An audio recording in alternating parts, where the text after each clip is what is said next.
लहू में तेरे जानम है जाम का समंदर।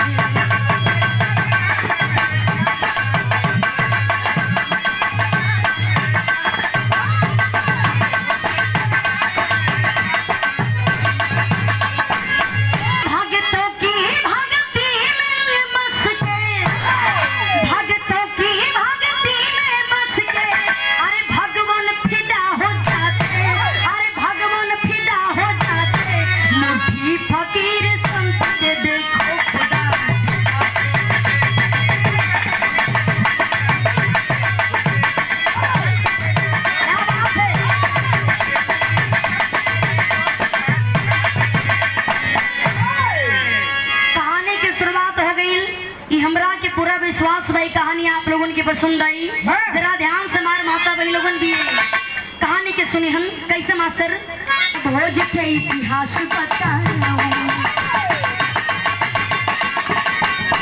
घटना उसी समय की मैं खास सुनाऊं।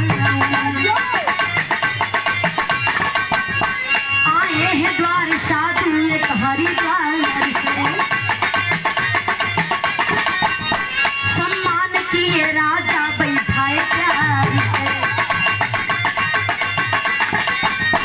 कहने लगे हैं बाबा राजा को चेताई, कहने लगे हैं बाबा राजा को चेताई, कहने लगे हैं बाबा राजा को चेताई। जनता के साथ साथ तेरी होगी भलाई।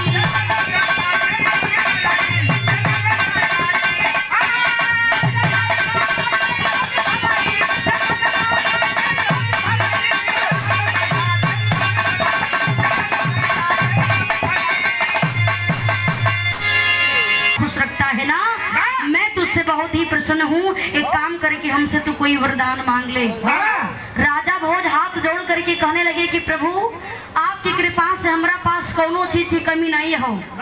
हाथ जोड़ करके विनती करतानी कि जवन कुछ देवे के बा अपने मन से दे दही, हमारा पास आपकी कृपा से सब कुछ बा।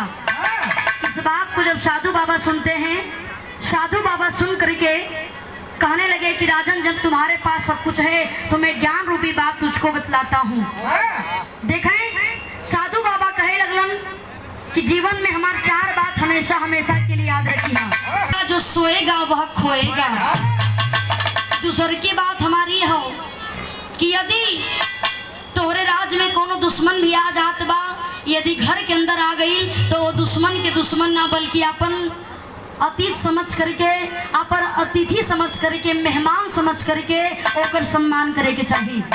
तीसर की बात में कहलम कि मेहरारू से कितनो प्रेम करी हा, लेकिन अपन दिल के बात औरों से कबो बतावे के ना चाहिए। एले कि माता बहन लोगन दिल कितना कोमल होली कि कौनो एगो बात सुनली हम जितना जल्दी फोन से सबके पास ना पहुंची उतना जल्दी लोग खाली एक दूसरे से कह कह के पहुंचा दी। बिना तार कवार ले सुनी। गौर करिहन चौथी बात में कहलन कि यदि औरत से कौनो बात बतौला में दिक्कत होत बा, जवन बात औरत से बतावे लायक ना बा, औरत ज्यादा जिद करत बे, तो जब प्यार से ना समझे तो तनी डांट देबा, दंड दे के समझा देबा तो औरत समझ जाई। नहीं तो ठोक दा डंडा से। यह चार बात बता करके वहीं से साधु बाबा अंतर ध्यान हो जाते हैं।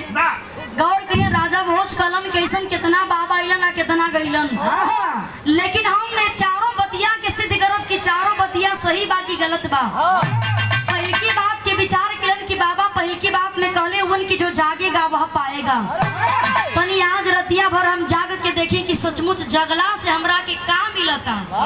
आखिर राजा साहब पिलन का एक लाइन गीत लगल मास्टर, बढ़िया भाव हो कैसे बाबा कैले है प्रस्थान है।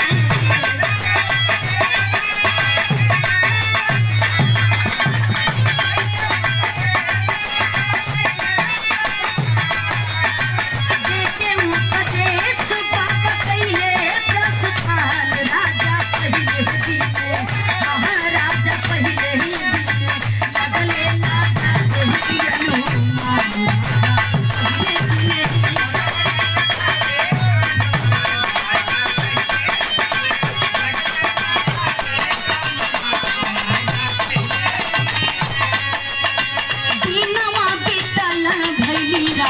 वाली बेला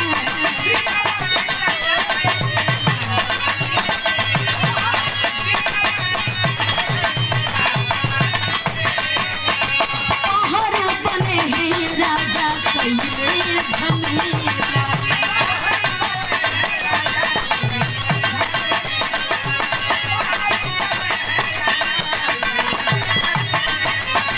ड्यूटी करे नहीं रात बन के दरबान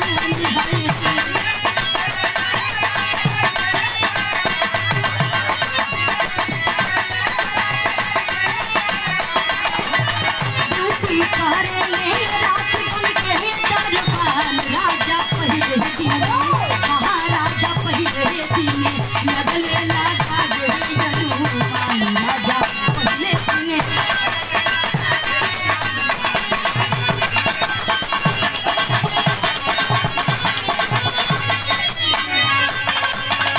गौर करिहन आधी रात के बेला में विचार किलन की कल रात भर हम जागब और जाग करके देखब कि जगला से हमरा के काम मिलेला। दूसरका दिन शाम के ठीक 8 बजे राजा साहब अपने दरबान को बुलाते हैं, कहते हैं दरबान आज अपने घर चले जाओ, आज तुम्हारी छुट्टी है। और अपने दरबान से कहलन कि जिस कपड़े को पहन करके पहरा देते हो उस कपड़े को निकाल करके हमें दे दो।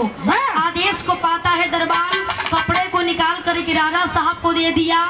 उहे राजा साहब वो दरबान के कपड़ा के पहन के रात के 8 बजे जा करके मेन गेट पर पहरा देवे चालू कैलन। कलन की रात भर जाग के पहरा देवा और सोचब कि आखिर देखब कि रात भर जगला से हमरा के काम मिलत बा। राजा साहब पहरा देत हुन धीरे धीरे करीब 9 बज गई बा, 10 बज गई बा, 11 बज गई। जब 11 बज गई मन में विचार किलन कि 2-3 घंटा करू रात बचल हो। अब देखत बानी कि जगला से कोनो फायदा होदा होई नहीं। ये लगता कि बाबा खाली झूठ झूठ उपदेश दे करके गई बड़न। तब तक देखें बाबू अचानक राजा साहब यही बात के सोचत हुन जैसे 12 बजल हो, राजा साहब के कान में एक औरत के रोला की आवाज सुनाई देले बा। जब इस आवाज को सुनते हैं राजा साहब विचार किलन कि आखिर हमरे प्रजा में ऐसा का हो गईल कि आधी रात में कोनो औरत रोवत बे। राजा साहब अपने राजमहल में आकर के विचार करते हैं भइल का।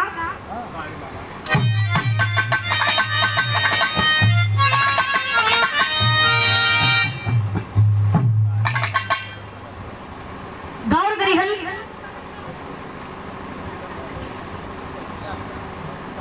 ये देखें चकिया विधानसभा से चल करके आए हुए हमारे बीच चंदौली जिला से चल करके आए हुए जो उनके कार्यक्रम बदे कि लॉकडाउन में पहला कार्यक्रम होता तनी बिरहा के चल करके देखल जाए। इतना दूर से आप दोनों लोग चल करके आए हुए हैं।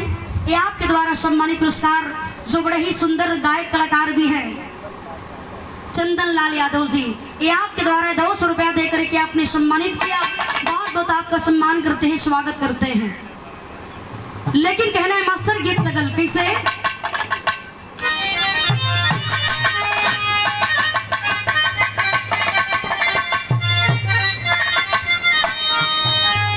अरे करनवा तब बताई बुढ़िया, अरे करनवा तब बताई बुढ़िया परसों राजा भोज मूर्ति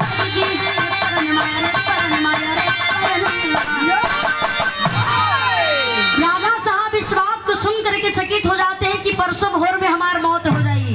लेकिन बारे राजा साहब अपने मन में विचार किलन कि बारे बाबा तो हर पहल की बतिया सत्य हो गई कि जो जागेगा वह पाएगा। यदि आज रात भर जाग के हम पहरा ना देती तो हमके पता ना चल पावत कि परसों भोर में हमरा के सर बडस लिया और हमार मौत हो जाई। आखिर भइल का मास्टर गीत लगल